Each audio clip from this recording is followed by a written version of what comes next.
ഹരേ കൃഷ്ണ. എല്ലാവർക്കും മാധവത്തിലേക്ക് സ്വാഗതം. മഹാഭാഗവതത്തിലെ വളരെ വിശേഷപ്പെട്ട ഒരു കഥാഭാഗമാണ് ഇന്ന് നമ്മൾ പറയാനായിട്ട് പോകുന്നത്. അതായത് പൗണ്ഡ്രകവധം. നമുക്ക് കഥാഭാഗത്തിലേക്ക് കടക്കാം. കഴിഞ്ഞ ദിവസം നമ്മൾ ബലരാമൻ ഗോകുലത്തിൽ പോയ വിശേഷമാണ് പറഞ്ഞത്.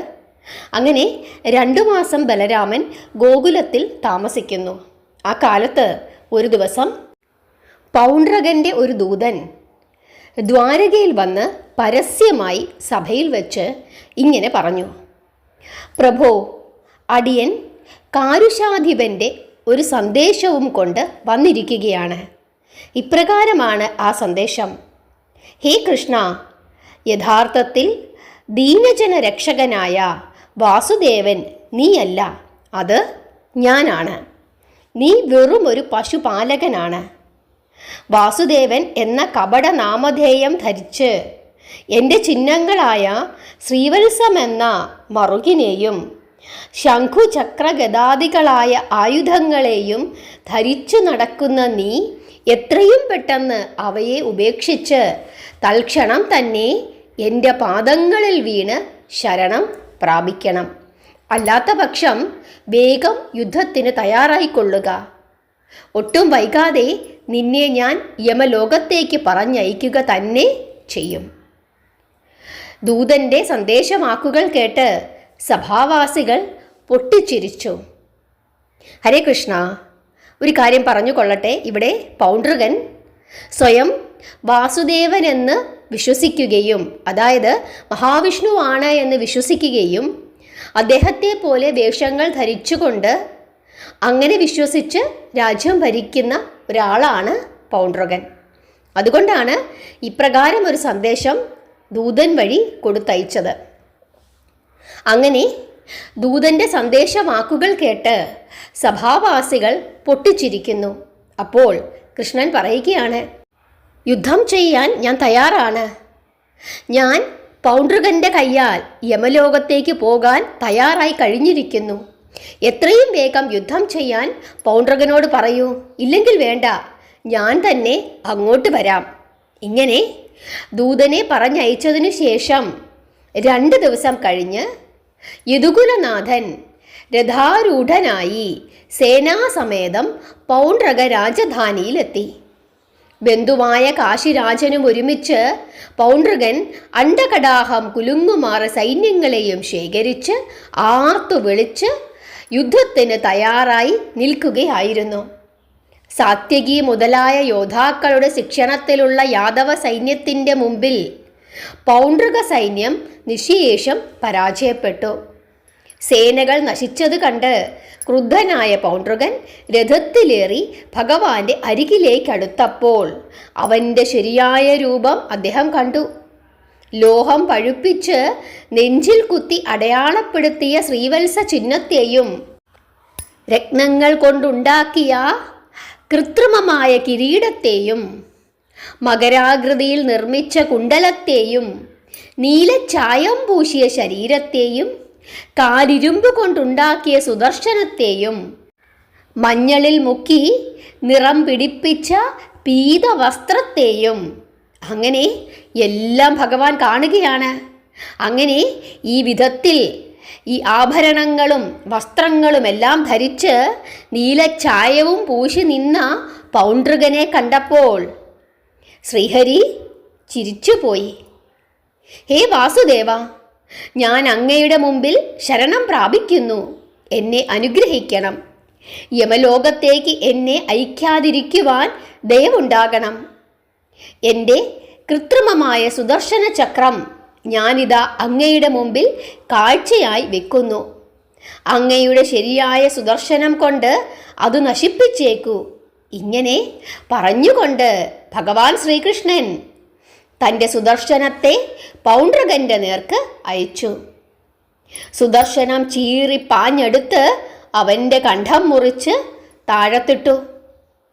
വിഷ്ണുവിൻ്റെ രൂപം ധരിച്ച് വിഷ്ണുവാണെന്ന് ഭാവിച്ച് വിഷ്ണുവായ കൃഷ്ണനാൽ വധിക്കപ്പെട്ടതുകൊണ്ട് പൗണ്ഡ്രകന് സായൂജ്യപദം ലഭിച്ചു. പൗണ്ഡ്രകന്റെ ബന്ധുവും സഹായിയുമായ കാശി രാജാവിൻ്റെ കണ്ഠം കായാമ്പൂ വർണ്ണൻ കാലാസ്ത്രത്താൽ എയ്തു മുറിച്ച് ശിരസ് കാശീപുരത്തിൻ്റെ ഗോപുരദ്വാരത്തിൽ വീഴ്ത്തി.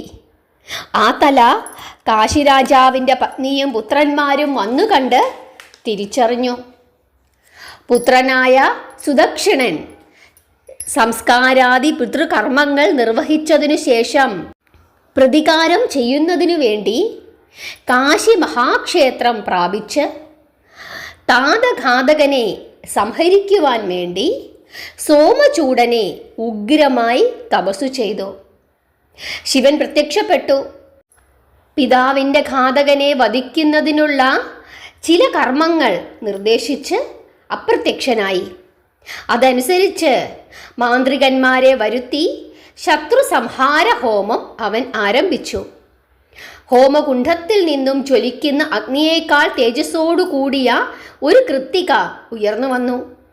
തീക്ഷണങ്ങളായ രൂക്ഷ നയനങ്ങളോടും ഘോര ദംഷ്ട്രങ്ങളോടും ചെമ്പിച്ച കേശങ്ങളോടും കറുത്തിരുണ്ട ഭീകര സ്വരൂപത്തോടും കൂർത്തുമൂർത്ത് വിജൃംഭിച്ച രോമാവലികളോടും നീണ്ടു വളഞ്ഞ മൂർച്ചയുള്ള നഖങ്ങളോടുകൂടിയ ആ ഭീകര പൈശാചിക രൂപിണിയായ കൃത്തിക കയ്യിലൊരു നീണ്ട ശൂലവും ധരിച്ച് ഉഗ്രമായി അലറിക്കൊണ്ട് ദ്വാരകയിലേക്ക് തിരിച്ചു.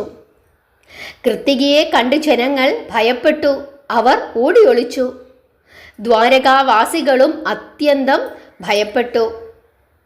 അങ്ങനെ കൽപ്പാന്തവഹ്നി ജ്വലിച്ചു വരുന്നത് പോലെയുള്ള അവളുടെ ആഗമനം കണ്ട് പുരവാസികൾ പേടിച്ച് ഭഗവാന്റെ മുമ്പിൽ വന്നു നിന്ന് മുറവിളി കൂട്ടി. ഭഗവാൻ അപ്പോൾ രുക്മിണിയുമായി ചൂത് കളിച്ചുകൊണ്ടിരിക്കുകയായിരുന്നു. സമീപത്തിരുന്ന സുദർശനത്തെ തൃക്കൈയിലെടുത്ത് അദ്ദേഹം പുറത്തേക്ക് വിട്ടു. ദ്വാരകയിൽ അഗ്നിപ്രളയം വഹിച്ചുകൊണ്ട് കൃത്തിക വരുവാനുള്ള കാരണമെന്തെന്ന് ഭഗവാൻ നേരത്തെ തന്നെ ധരിച്ചു കഴിഞ്ഞിരുന്നു. കോടി ഭാസ്കര പ്രഭയെ വെല്ലുന്ന തേജസ്സോടുകൂടി തൻ്റെ നേരെ പാഞ്ഞടുത്തു വരുന്ന സുദർശനത്തിൻ്റെ ചൂട് സഹിക്കാൻ വയ്യാതെ ഹാ ഹാ എന്നലറിക്കൊണ്ട് കൃത്തിക ഓടി കാശിയിൽ അഭയം പ്രാപിച്ചു. പുറകെ സുദർശനവും പാഞ്ഞടുത്തു. കൃത്തികയെയും പൗണ്ഡ്രകപുത്രനായ സുദക്ഷിണനെയും ഹോമങ്ങൾ ചെയ്തുകൊണ്ടിരുന്ന ഹോത്രികളെയും സുദർശനം എരിച്ച് ചാമ്പലാക്കി കളഞ്ഞു. എന്നിട്ടും സുദർശനത്തിൻ്റെ അഗ്നി അടങ്ങാതെ കാശി മഹാക്ഷേത്രമൊഴിച്ച് ബാക്കി വാരണാസി മുഴുവനും ദഹിപ്പിച്ചു കളഞ്ഞു. അനന്തരം ആ ദിവ്യായുധം ഭഗവാന്റെ തൃക്കരത്തിൽ തന്നെ വന്ന് സ്ഥിതി ചെയ്തു. അന്യന്മാരെ ദ്രോഹിക്കുവാൻ വേണ്ടി തപസ്സു ചെയ്തു വരം വാങ്ങുന്നവർ അവസാനം ആ വരത്താൽ തന്നെ സ്വയം നാശമടയും എന്ന് ലോകത്തെ ധരിപ്പിക്കുന്നതിനാണ് പരമശിവൻ സുദക്ഷിണന് അപ്രകാരമൊരു ആഭിചാര വരം നൽകിയത്. ഹരേ കൃഷ്ണ. എന്തിനാണ് നമ്മൾ ഈ കഥ പഠിച്ചത്? നമ്മൾ മറ്റുള്ളവരെ നശിപ്പിക്കുന്നതിന് വേണ്ടി, മറ്റുള്ളവർക്ക് ദ്രോഹം ചെയ്യുന്നതിന് വേണ്ടി, അവർക്കെന്തെങ്കിലും ദോഷങ്ങൾ ഉണ്ടാകണമേ എന്ന് മനസ്സിൽ പ്രാർത്ഥിച്ചുകൊണ്ട് ഭഗവാനെ പ്രാർത്ഥിച്ച് എന്തെങ്കിലും നേടിയെടുത്താൽ അതിന് അവസാനം എന്തായിരിക്കും ലഭിക്കുന്ന ഫലം? അവനവന് തന്നെയായിരിക്കും അത് നാശമുണ്ടാക്കുക എന്ന് മനസ്സിലാക്കി തരുന്നതിന് വേണ്ടിയിട്ടാണ് ശ്രീ പരമേശ്വരൻ പൗണ്ഡ്രകപുത്രന് ഈ വിധം ഒരു വരം ദാനം ചെയ്തത്. അതല്ലാതെ പരമശിവൻ അറിയാം, ഒരിക്കലും ഭഗവാനെ വധിക്കുവാൻ, ശ്രീഹരിയെ വധിക്കുവാൻ പൗണ്ഡ്രകപുത്രന് ആവില്ല എന്ന് അറിയാം. ഒരിക്കലും അത് സംഭവിക്കരുത് എന്ന് എല്ലാവരെക്കാട്ടിലും കൂടുതലായി ആഗ്രഹിക്കുന്നത് ആര് തന്നെയാണ്? ശ്രീ പരമേശ്വരൻ തന്നെയാണ്. പക്ഷേ ചില കാര്യങ്ങൾ ലോകത്തിന് ബോധ്യപ്പെടുത്തി കൊടുക്കുന്നതിന് വേണ്ടിയിട്ടാണ് ഇപ്രകാരം ഒരു വരം അദ്ദേഹം നൽകിയത്. ഇന്നത്തെ കഥാഭാഗം എല്ലാവർക്കും ഇഷ്ടപ്പെട്ടോ? നിങ്ങൾക്ക് ഇതിൻ്റെ അർത്ഥം മനസ്സിലായോ? കാര്യങ്ങളൊക്കെ പറയണം. എല്ലാവരെയും ഭഗവാൻ അനുഗ്രഹിക്കട്ടെ. ഹരേ കൃഷ്ണ.